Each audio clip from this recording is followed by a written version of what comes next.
Greetings, 12s and Jags fans. It's time for our latest crossover Thursday episode. I'm Corbin Smith for Locked On Seahawks. Glad to be joined by Tony Wiggins of Locked On Jaguars. And this is a game, you look at the records, maybe not a lot of reason to be excited. The Seahawks at 2-5 have been very disappointing. Jacksonville coming off their first win. They're 1-5, had a bye week.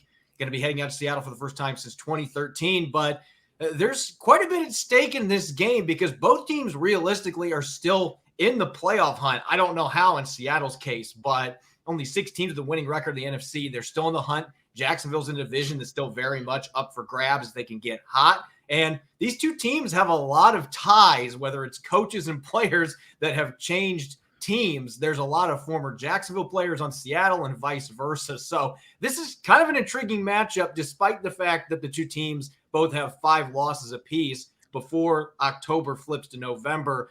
Tony, let's talk some key storylines here. Do it. Going into this matchup at Lumen Field, I'm still getting used to saying that. I want to say CenturyLink because it was that forever. But let's talk some key storylines here. Jacksonville on offense, they got the #1 pick in this year's draft, Trevor Lawrence. I've watched the last couple games that the Jags have played and been blown away by how much better he looks than he did the first few games of the season. What have you seen from Lawrence up to this point, and how encouraged are you by the progress that Jacksonville's making offensively? I'm extremely encouraged by it, and one of the things that I'm encouraged about with him is he's Joe Cool.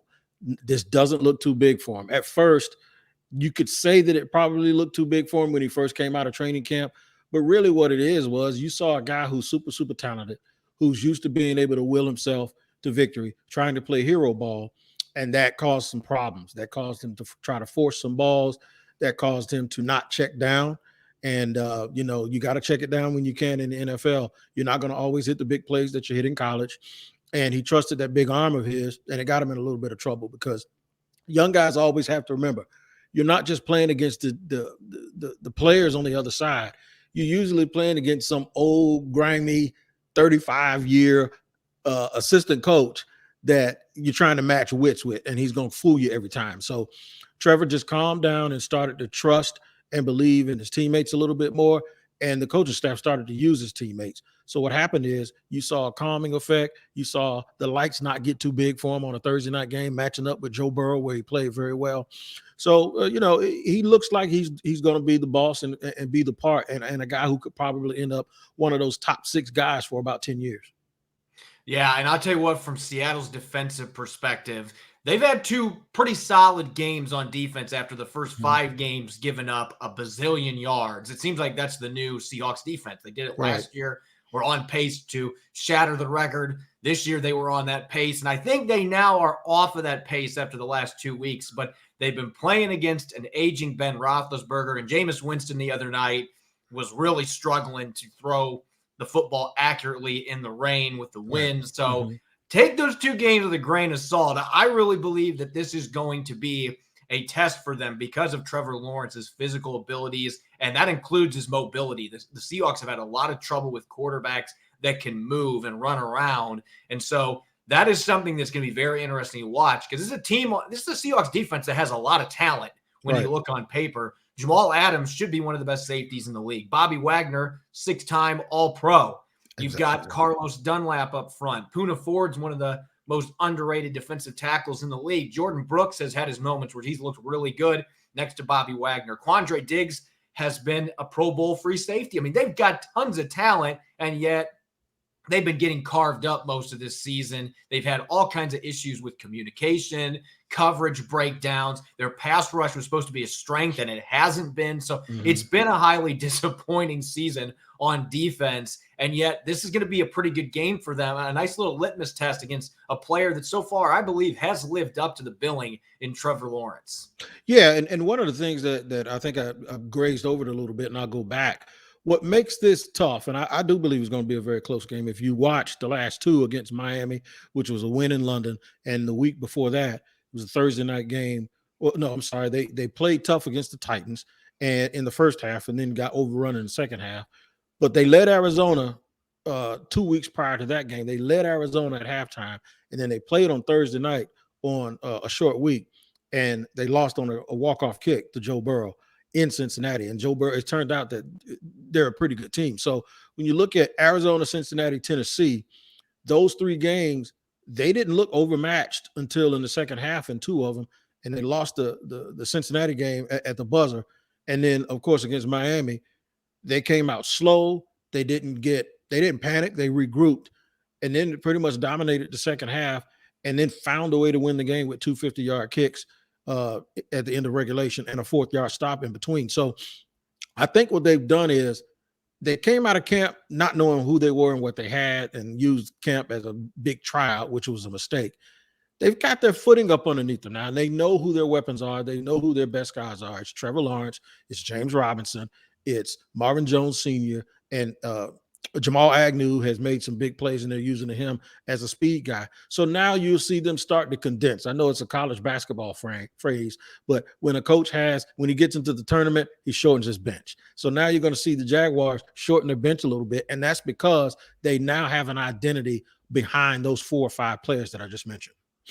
Yeah, and the Seahawks are the opposite. It feels like they don't have an identity, and part of that has been because for the first time in a decade, Russell Wilson's not taking snaps under center. Iron Man actually got injured, and so he's been out the last 2 games. He's going to miss at least this game against Jacksonville. They're hoping he'll be back after the bye. There were some reports that he might have the pin removed from his surgically repaired right middle finger this week, but Pete Carroll today kind of shot that idea down. At least he said no. He didn't give us specifics. He's been very coy about this, but they're hoping that he's going to be back in week 10. Geno Smith's had his moments where he's looked good, and then he's had extended periods where he has looked very much like a backup. You know why he hasn't been a starter for quite some time. And so that offense has been trying to find an identity without Russell Wilson. They ran the ball well against Pittsburgh 2 weeks ago. That did not happen against New Orleans on Monday night. Saints have a really good run defense, and the Seahawks just kept trying to run into a brick wall. Wasn't working. Geno Smith was getting harassed. So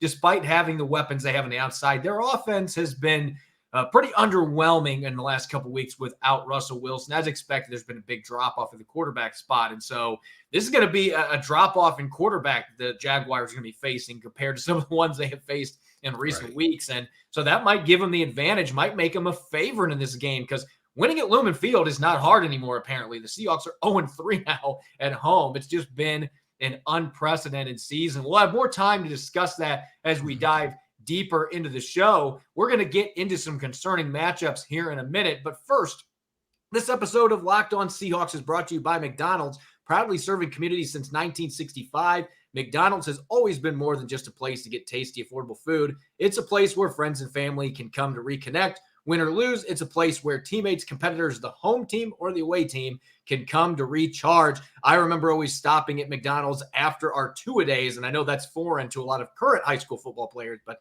after 4.5, 5 hours of practice, nothing was better than a couple Big Macs and some fries to recharge. So head to your local McDonald's to refuel and reconnect. Did somebody say Locked On Seahawks watch party? McDonald's, I'm loving it.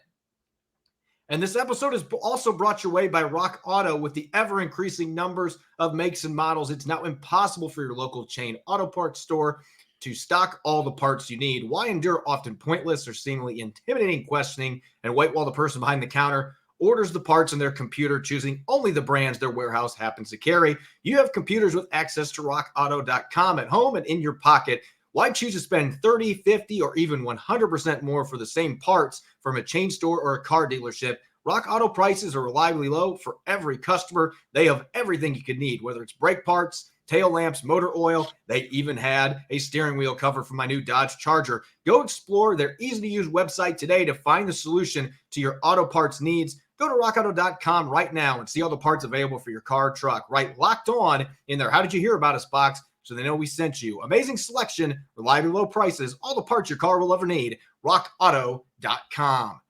All right, let's talk some concerning matchups. And as I mentioned to kick off this show, Tony, even though these teams have pretty underwhelming records and they're near the bottom of the conference standings, there's a lot of talent on Seattle's roster. There's a lot of young talent on Jacksonville's roster. Jacksonville's been playing tough against really good teams for the last month or so. Really, most of the season, they've been very competitive for Urban Meyer. Seattle's been right in the thick of things, even without Russell Wilson. They just can't find a way to finish. So there are certainly going to be a number of matchups in this game that are going to be worth watching. From Jacksonville's perspective on offense, what is a matchup that concerns you the most going against this Seahawks defense that has played a bit better the last 2 weeks? My immediate concern is because they're banged up on the offensive line. As recently as last week, they played with 3 backups. And although most of the guys that they used as backups is reserved, they missed 2 starters. And then one guy who came in for the starter, Ben Barch, he went out with an injury. So they were getting really thin in their depth. The good thing for Jacksonville is those guys played well. And the other thing is they had a lot of experience. Even though they played a lot of football, they're just not starters this year for this team. However, it is a concern because, one, even though Trevor is very mobile, you do need to keep him upright, and you don't need to get him off of his square and his timing too much. They haven't had a lot of separation at wide receiver, so he's had to hold on to the ball a little bit longer, and he's had to make tighter throws into windows. So if they can't get the run going, then those guys in Seattle could pin their ears back. And now it could be a double whammy where if you can't get the run going, play action doesn't work, the linebackers aren't being held, those windows get smaller, and they just can't have any more injuries, and they can't have that line depleted anymore, because if they do, they're going to tap into their depth, which is their depth behind their depth. And, as well as I do, Corbin, you've covered this for a long time, the more you dig into that bag of offensive linemen, the less the consistency gets and the continuity. So if anything is a problem for me, that's what it is, because they desperately need to run the ball. They need to get that going so they can get play action going and some short down and distance situations, so Trevor doesn't have to hold the ball too long. From Seattle's perspective, the corners have been playing better the last couple weeks. They got a rookie in Trey Brown that I think needs to be the starter at left corner. They haven't given him that job yet, but he's looked pretty good the last 2 weeks. DJ Reed's found his comfort zone on the right side, but I still have my reservations. Even with Jacksonville not having DJ Shark, I think Laviska Shenault and some of the other guys they have could be problems for Seattle's secondary, especially with how up and down that cornerback group is. And I've always been a big fan of Trevor Lawrence. I love what I've seen the last couple of games. I think he is a better quarterback than the last 2 that the Seahawks have faced. And so we'll find out if the adjustments and making the turn, as Pete Carroll said, actually comes true, because this is a Jacksonville offense that's got some weapons that can create after the catch. Robinson worries me out of the backfield. Seattle did hold Alvin Kamara at a 2.6 yards per carry last week, but they're still 3rd in the NFL in terms of most rushing yards given up this year. So teams have had their way with them up front. So those are 2 areas that concern me: slowing down Robinson and the receivers on the outside, especially Shenault, with his ability to create after the catch, break tackles. That has not been a strength necessarily for that cornerback group. Worry about Lawrence being able to get some big plays that way in the passing game. Now let's switch gears. When the Jacksonville Jaguars are on defense, you aren't facing Russell Wilson, so you got that in the bag. You don't have to worry about number 3 in this game, but the Seahawks still have plenty of talent around their backup, Geno Smith. What concerns you the most from a matchup standpoint when the Jaguars are on defense? DK Metcalf as well as Tyler Lockett. It normally would be a tight end. I don't know if Will Dissly actually scares us to death. He probably would if Russell was quarterbacking, because Russell would understand that matchup and watch the film of what CJ Uzomah and the kid at Miami, Gesicki, what they did to the Jaguars over the last couple of weeks. And even the kid for the Titans had a couple of nice catches. So the tight end position has really, really been the Achilles heel of this defense so far this year. Whether it's the linebackers or the safeties, it doesn't matter. But with Geno at quarterback, I'm not as afraid of that. I go back to my original fear, which is Tyler Lockett and DJ Metcalf. And the reason why is because the corner opposite Shaq Griffin has not played well, and that's Tyson Campbell, who was injured last week, but he's coming back this week. And they've been picking guys up off the waiver wire, and they've been starting. So once they traded away C.J. Henderson, they started to depend on guys that aren't very dependable. The thing with Shaq Griffin is, and you talk about your corners not playing well, and ironically, he came from Seattle. He has played extremely well. And I wouldn't say he's played great, because there were some times early in the year, guys got behind him. But he does have the ability to recover, and he is long. So having a step on him isn't really a step unless you're DK Metcalf, because that means Metcalf has a range to go up and be able to get the ball in traffic. We saw the other night where he had a big play, which was not terrible coverage, but he caught the ball anyway.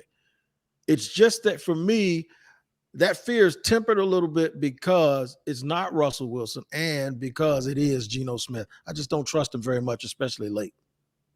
Yeah, it's not hard to understand why you would not trust Geno Smith after, that 84-yard touchdown. He had 83 yards passing. The remainder of the game was 0 for 6 on throws of 10 or more yards. So certainly didn't do anything to boost the confidence level in the coaching staff. That might be why they ran the ball 8 straight times in the third quarter, even though it wasn't working.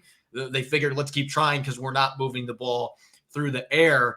You mentioned Shaq Griffin, and obviously very familiar with him. Have talked to him several times, 4 years with Seattle to start his career. Great interview. Great interview, by the there. Especially when you consider the Seahawks secondary situation without him. Just unfortunately just could not afford to keep him. But I actually am really concerned about that matchup. Even though Griffin has never been a big interception guy, Geno Smith could have been picked 3 or 4 times on Monday night by the Saints, and they dropped several of them. The last one, I think Demario Davis was just swatting it away because he knew the game was over anyway.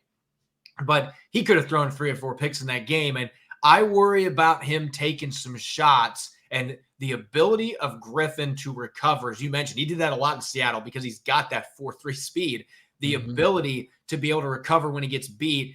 I worry about him baiting Geno Smith into making a bad throw to one of his star receivers. And Griffin's going to know Metcalf and Lockett well because he faced both of them on the practice field for the last couple of years. So that kind of adds an interesting dynamic. You could say the Seahawks receivers know his strengths and weaknesses too from those practices. But I just have a concern about Geno Smith, DK Metcalf's wide open or Tyler Lockett's wide open, and Shaq Griffin ends up coming up and making a big play, getting his first interception this season.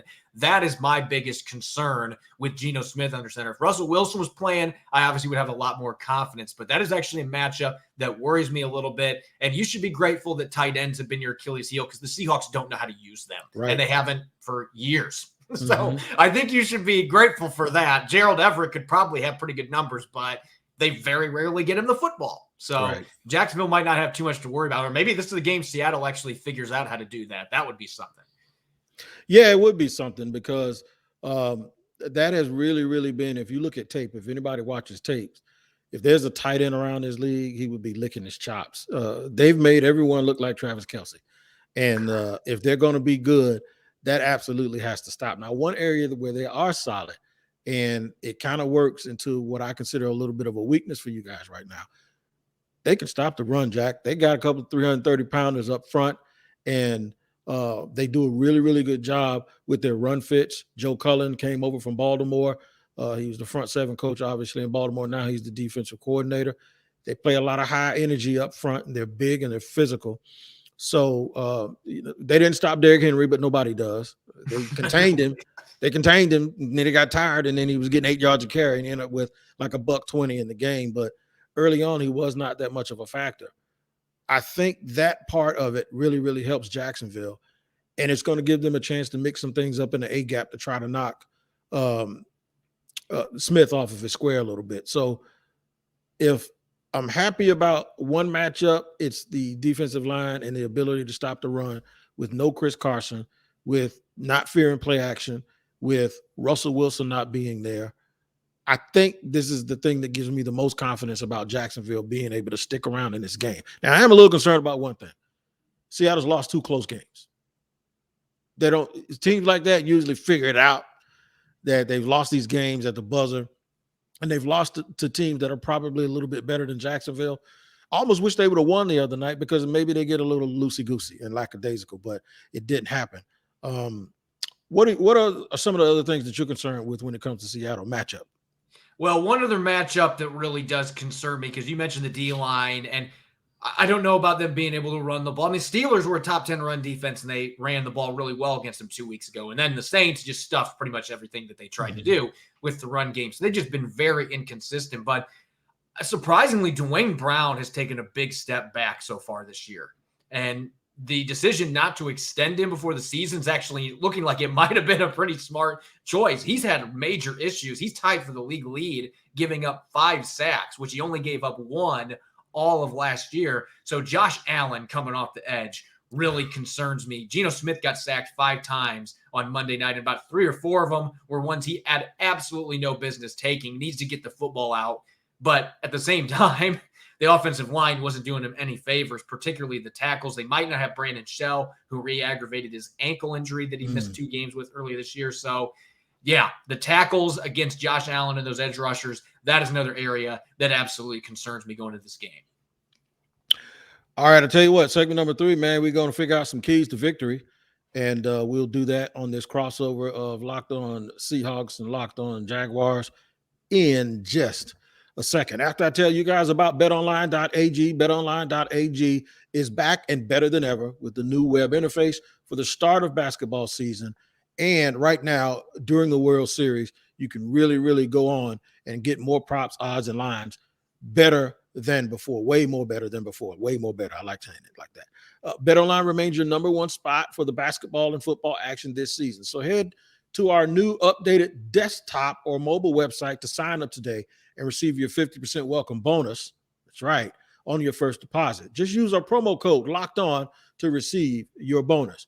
From BetOnline, you get football action, baseball action, basketball action, UFC, even your favorite Vegas casino games. So don't wait to take advantage of all the amazing offers available for the 2021 season. BetOnline is the fastest and the easiest way to bet on all of your favorite sports. The promo code is Locked On for a 50% welcome bonus, because BetOnline is where the game starts.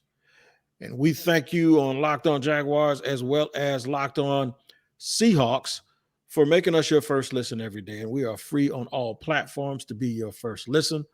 And we really, really appreciate you doing that, because we are your team every day. I'm here being hosted by my good friend Corbin Smith from Locked On Seahawks and about 10 other jobs he has, but we won't get into that. My man Corbin's always busy with it. So give me your keys to the game, bro. What do you think it can be the Achilles heel for the Seahawks or the key to victory? Well, we're talking Achilles heel to the Seahawks. You know, there's only 2 Achilles heels on a human body, but Seattle's had about 50 of them in the last few weeks. So I could talk for 15, 20 minutes about those issues. But looking at keys to victory, you mentioned the run game and having confidence in the front line for Jacksonville being able to slow things down.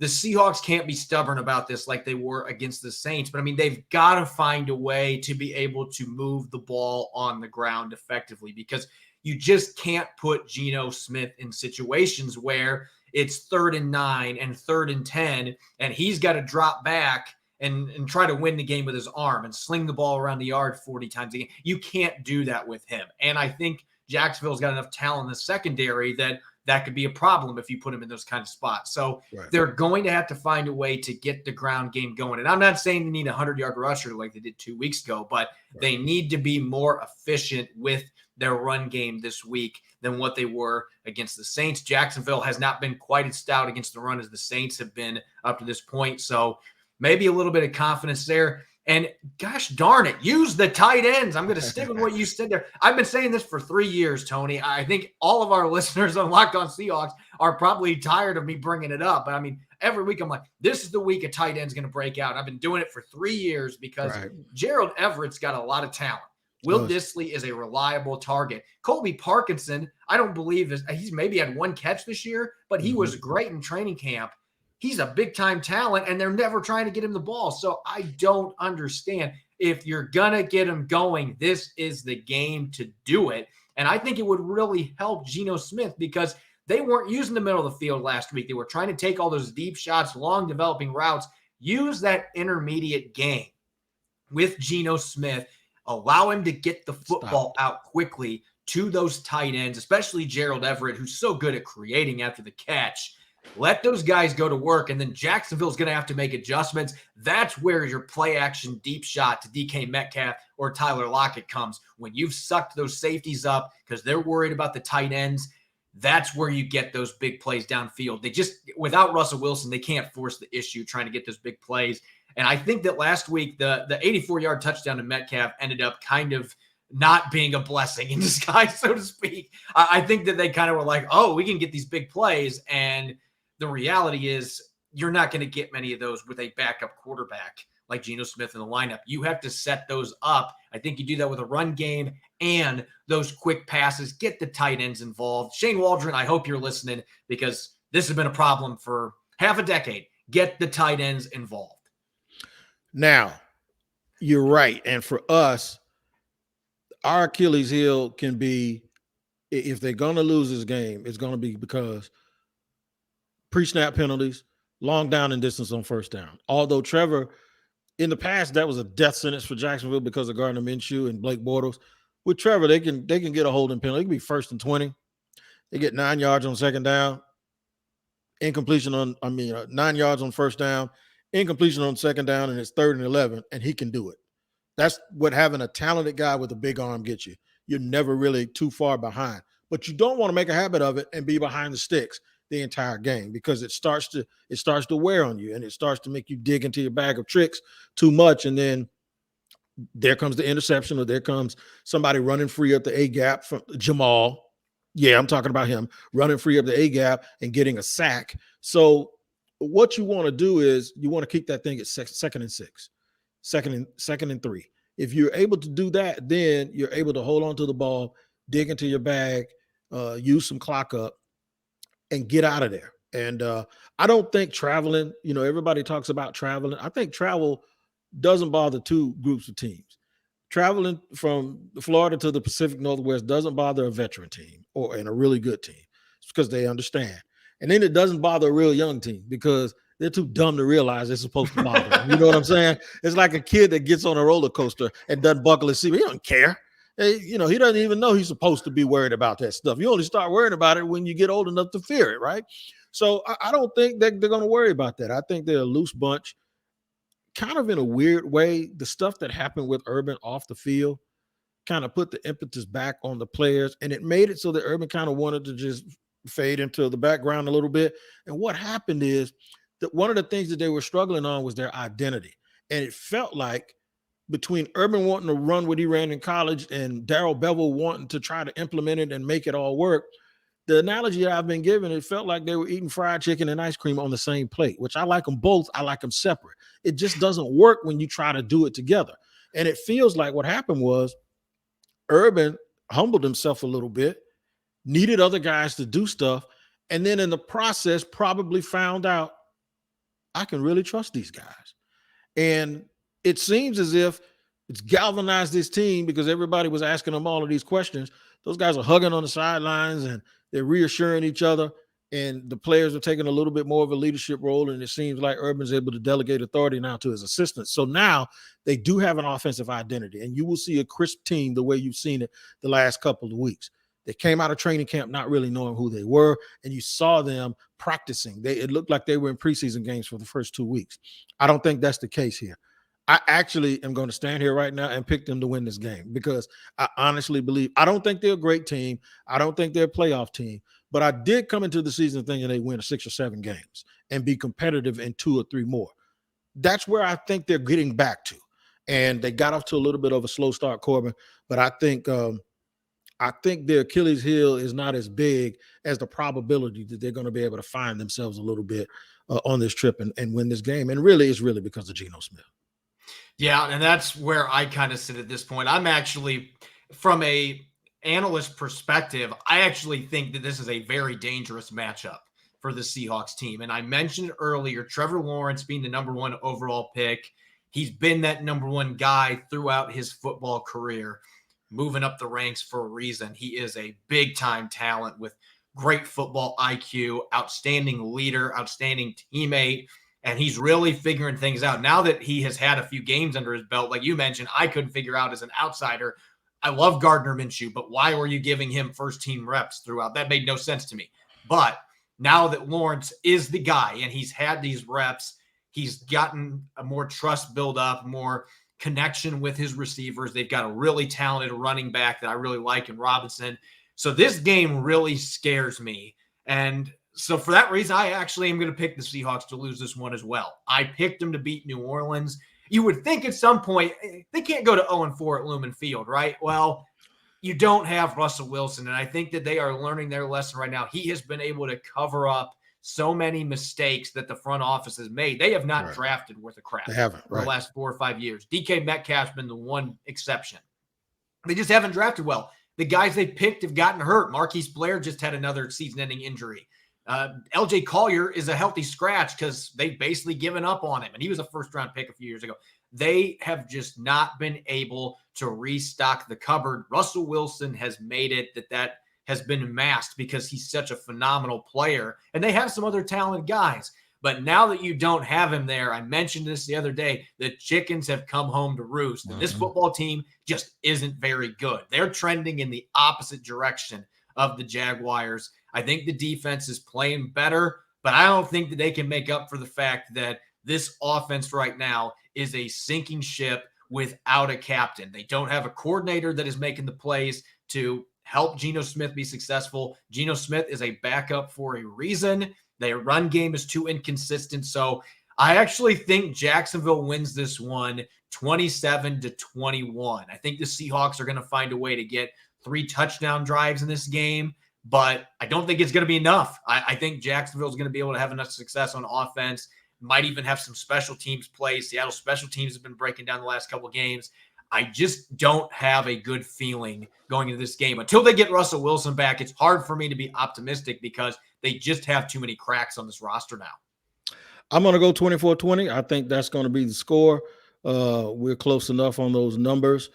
I don't do the analytics, but I can tell you who does. That is Brian Peacock. He loves those numbers and loves those analytics and can break that down with you on the Peacock and Williamson podcast. And Williamson, by the way, used to be an NFL scout. So he can tell you all the things you need to know about those Seahawks bad drafts and why they had not worked. So you can check out the Peacock and Williamson podcast and make that your second listen of the day, and find that wherever you get your podcast and make sure you describe. It's been fun. It's been good to cross over. We're probably almost the 2 guys that are farthest away from each other. I think Crabs down in Miami is probably a little further away from you than I am, but it doesn't get much further than Seattle and Jacksonville, right? Maybe Tampa too, those Yarko and those guys. But it's been fun, man. I appreciate you, and I'm sure we'll have a lot to talk about come Sunday night after the game. So for Tony Wiggins and Corbin Smith of Locked On Jaguars and Locked On Seahawks, we appreciate you joining us for this crossover. Thank you very much. Take care of each other. We'll see you next time.